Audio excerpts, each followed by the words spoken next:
Alrighty, so in this video I'm going to show you how to create an assessment on Google Classroom.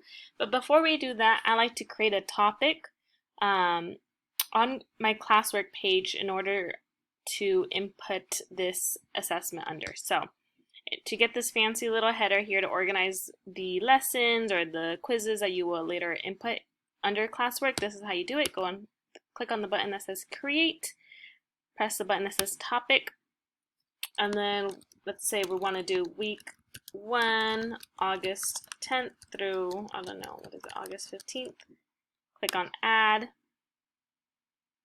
And now I have my heading or my topic that we'll later use, and I'll show you how to place this assessment that we're going to create or any assessment that you create under the topic that you would like. So without further ado, let's start and create an assessment on Google Classroom. So you're going to click on the waffle button and scroll down to the purple image that says forms. And there's different ways to create assessments. This is just the way I prefer to do it. So click on the purple button that says forms. While you are here, when you click on forms, what's really cool about this is that it shows you all the quizzes you have created previously, and you have access to all of them right here, which is why it's important to title your quizzes and be as specific as possible so you know what to look for if you were ever trying to refer to a quiz that you had completed in the past or to access student results. This is exactly where you would go to access that. So I want to give you an example, one that I have created in the past. So I'm going to go on this one. And so on my quiz here, you see I have a title. I included the standard here. You don't need to have the header. I created a fancy little header. I also labeled the title here as well so I could identify this quiz a lot faster. I had instructions here. In this quiz specifically, I was really focusing on identifying if students or assessing if students understood the academic language from this chapter. So I used a lot of multiple choice, and I also used free response or short answer here as well. So when you create a quiz, you can integrate multiple choice and free responses in it. You don't have to choose one or the other, which is nice. And also I chose I also added a check for understanding to see where my students were at so they could assess themselves as well.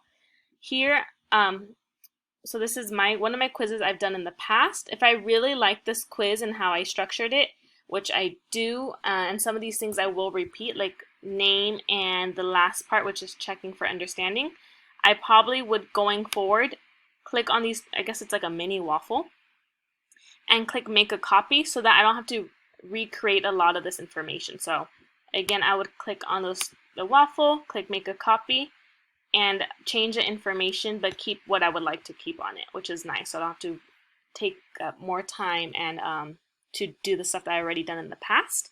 Here also I can access students' responses. So this is only once I submit it and post it on my Google Classroom, and after students complete the quiz, I'll have access to their responses here.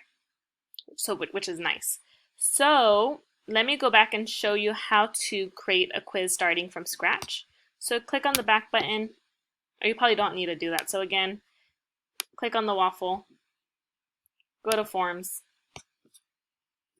and you have options on what to select. I like going with blank quiz.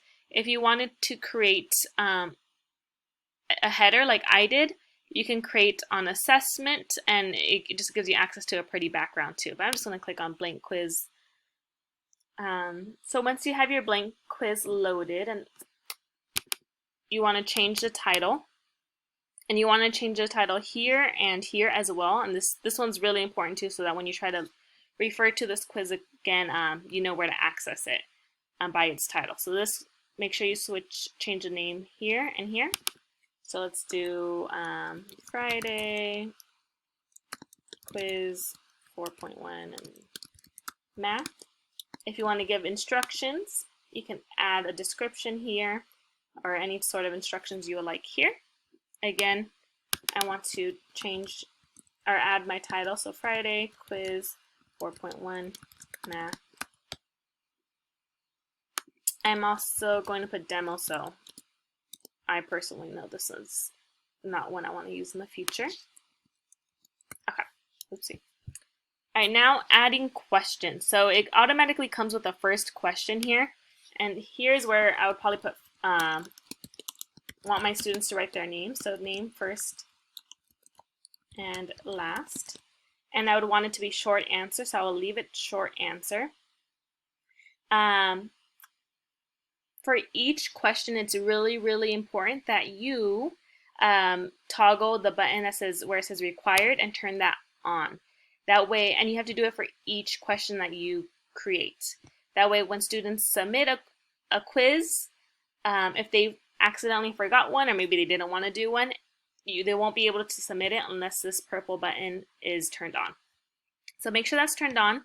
Another thing that's important is to that you're going to need to click on will be answer key, but there's no right or wrong answer to this question that I have, so let's create a question that requires a right and wrong answer, right or wrong answer. So to do that, if I wanted to create another short answer, I could just press this button and it would duplicate it. If I was like, oops, I don't want to duplicate that, just erase it by clicking on the trash can. If I wanted to create a different style of problem, I could just click the plus button here, add question. And at any point, I could switch this from multiple choice to short answer. So you're not committed to one thing or another. You also have checkboxes, a drop down, a multiple choice grid, paragraph style. So you have a lot of options to choose from. So you could change your mind at any point. So for here, I want to do short answer. I'm going to do question 1. If we want to do 40 divided by 5. To get the division symbol, all I did was I went to a Google Doc, and you could do that here too by just clicking on the waffle and clicking on Docs. And go to Insert, Special Characters, and then write the divisions, write divide, and there's 2 options. I like to go with the smaller one.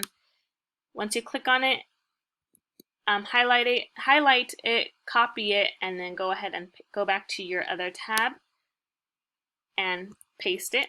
And that's how I have access to my division symbols or my mathematical symbols. And here I want students to enter their answer, so I'm going to leave it as short answer. The question I have is a required, which is awesome, that's already turned on. Click on answer key. This is where I'm going to change the value of the points, so you can increase it as much as you want. You can also erase it and type it down. I'm going to do 1. You have to, this is really important. This is where you're going to add your correct answer. So you need to fill this in for each question that you create. You have to add a correct answer. So go ahead and type in your correct answer. And this button's also going to be a lifesaver. Turn this on, and this is what's going to allow Google Forms to automatically grade for you. So if this is incorrect, it will mark it wrong on the it will mark it wrong without you having to go in to each student and look through each student's response. I definitely recommend this for math. For English, I do not recommend as much, because if you type in, whatever way you type in a question or your answer on Forms is how they expect it to be written. So if there's a lowercase word or a misspelled word, it's going to mark it automatically as wrong. And you would have to go in into each student and change the ones that are actually correct from incorrect. But that's for English right now. Let's just focus on math. So for math, you can mark all other answers incorrect. Click on done, and that is it. You just created a question. Let's say I want to do a free response one. Click on the add button. Do 40. I don't know why I chose 40 divided by 10. I want to switch this to multiple choice, and this you could do 4, 3, 2, 1. Let's do 8. Okay. If you only want to have 4 options, just type in 4 possible options, and then again make sure this thing's turned on, which it is. Click on answer key, change the point value, and here for multiple choice, you're going to select the correct answer. If there was multiple correct answers, you'll just continue highlighting all the correct answers. But if there's only one, then just mark 1 incorrect as correct, and then you're going to click done. And that is it for that one. Again, if you wanted to continue, press the plus button, write down your question, or if you want to switch it to short answer, go ahead and do that. Make sure this is turned on. Make sure you fill out the correct answer. I'm just going to delete this one because I don't need it. Let's leave it with 2. And I have a quiz. Looks pretty good. Now what I'm going to want to do is transfer this quiz to my Google Classwork page, right? So the way I like to do it, I just like to go to Classwork. Oh, before I show you that, if you want to be super organized with your drive, which I try to be, I'm terrible at it, but I try to be a little bit organized, click on this folder button and go to I have a folder specifically where I put all my quizzes. So I have a folder for distance learning. Within that folder, I have a folder titled Forms where I have all my quizzes. And these are all my quizzes for the week. So I would just move it in whatever week I had this quiz was going on and click Move here. But you don't have to do that, but I just like doing that just to be super organized. So let's go to your Classwork page and let's upload our quiz onto our Google Classwork page. So let's click on Create. Click on Assignment. If you click on Quiz Assignment, it will open up a blank quiz for you to create a quiz. But since we already created our own quiz, we don't need to click on Quiz Assignment. So go ahead and just click on Assignment. Title it Friday Quiz 4.1. Whatever title you want or instructions you want to leave, go ahead and leave it there. Click on Add. Click on Google Drive. And what's awesome about Google Drive, I'll show you your most recent thing that you've created or that you've been on, which has my quiz already there, front and center. If I don't have my quiz here, what I can do is just go to my drive, and because I've been semi-organized, I could go to the folder that I had inputted that quiz on. So I would just go to Forms, click on the week where that quiz was, and find it there as well. But let's go to Recent. That's where our quiz is right now. Double click on it. It is there. Make sure this button's turned on for so that it can grade it. Then you're going to go over here. If I wanted to post this quiz on Mr. News class, I have access to that since he gave me access to it. So I could just toggle that on if I wanted this exact same quiz on his Classwork page as well, which is pretty cool. But right now I just want it on my demo class. Change the points to only have 2 points. The quiz was worth 2 points, so I'm just going to change this to 2 points. I'm talking a little bit faster because I'm running out of time. And then due date, if you wanted to do a due date, feel free to do that. And topic, since we created a topic, this is where it comes in handy to organize it. So I'm going to click on week 1, August 10th, so that it falls under that topic that I had created in the beginning of this video. Now that that's done, I can go ahead and click on Assign, or I could even schedule it if I don't want it posted right then and there. If I wanted it to post on tomorrow, I could schedule it for it to automatically post for me tomorrow, which is cool. Click on Assign. And there you have it. Right here is the quiz that students will have access to. They'll click on it. They'll click on the quiz.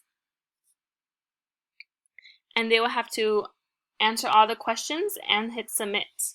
And that is it for this. I'll show you in another video, because I'm running out of time, how to view your students' responses. So I hope this video was helpful on how to create an assessment. I know it's a little bit long, but I feel more details are better than vague details. So hope this was helpful, and yeah, if you have any other questions, feel free to text, message me, or whatever.